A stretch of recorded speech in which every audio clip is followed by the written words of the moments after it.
Um, Everyone came up and talked about how they had these big hopes for this semester. I'm not really like that. I just kind of fall into things. We talk about failing upwards. I came into this semester really having no idea what was going to happen. I thought my mentor would have a plan for me. He didn't. He had a ton of projects and told me to pick whatever I wanted. That's not really what I've ever done. I've just kind of done what people told me to. But that's not what I want to talk about. So my name is Lefere.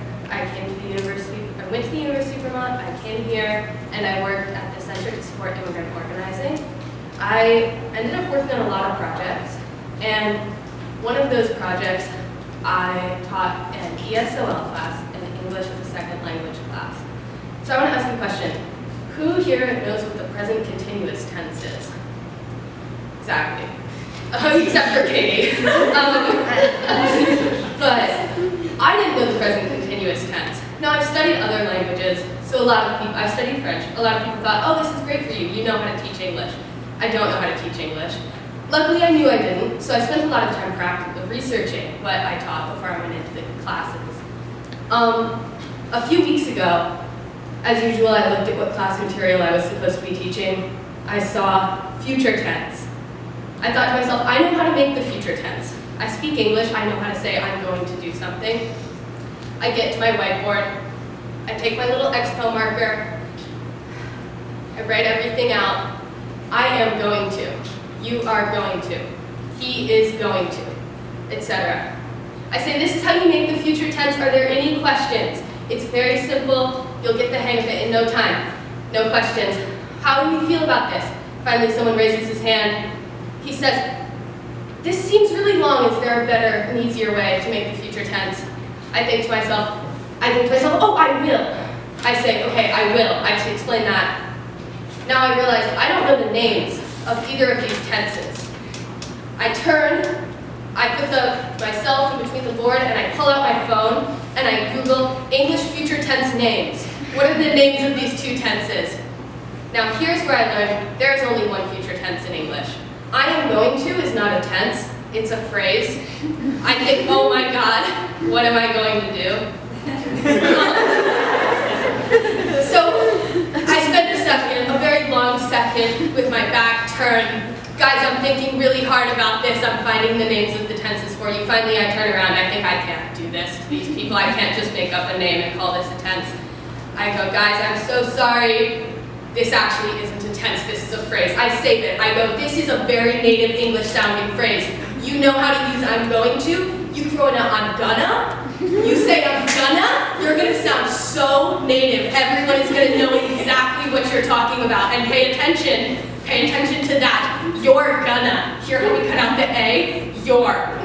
Native. Now I save it. I say, me and my friends, I'm gonna all the time. I will, that's for old people. Only old people. The cool kids don't use that. So I save it. But that's kind of, like I said, I spent a lot of time learning languages. Now, I learned French, and I thought to myself, there was going to be an end point. I spent a lot of time saying, I'm going to do this project, I'm going to spend this much time studying, and I'm going to be done. Once I finish learning French, I'm going to be able to do this. Once I finish learning French, I'll put it on my resume. Now, English is my native language, and I had no idea that there was only one present tense for future tense in English. And it made me realize not just that, but that really captured a moment where you realize that learning is not an end point.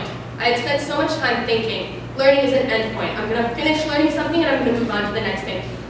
My native language, I had no idea about this. And there are so many things I learned in that English class that I had no idea. The amount of time I spent learning the difference between you must and you have to, which I thought was the same thing, and I had been using as the same thing, was about 4 hours on a caffeine-fueled midnight going insane. We have to stop thinking about learning as a place that you get to, as something that you finish. You learn new things every day. The present continuous tense. I am eating, I am walking. There, we've all learned something. This isn't an end point. This is something that you have to do every day, and you have to get comfortable with that. You have to start learning that learning is not something that's ever done. And that was really hard for me to come to terms with because I think, like most people in this room, I'm a perfectionist. And I think we have a tendency to think that we will learn something and be done with it, and that's it. And the bottom line is that's not true, and I think it's really uncomfortable, but we have to be comfortable with the fact that we don't ever really know anything. We have to learn to be comfortable with that learning is never finished, that there's always something to learn, and that we're never going to know anything about, never going to know everything about anything. We're never going to be these experts in our field that we look at these middle-aged people and we see and we think, oh my God, they know everything. And we think we'll get there one day. That's not a place. So that was kind of a hard lesson for me to learn, but I learned what the present continuous tense is and the future tense, and I learned that. And yeah, I think it's a really important lesson that we should all learn.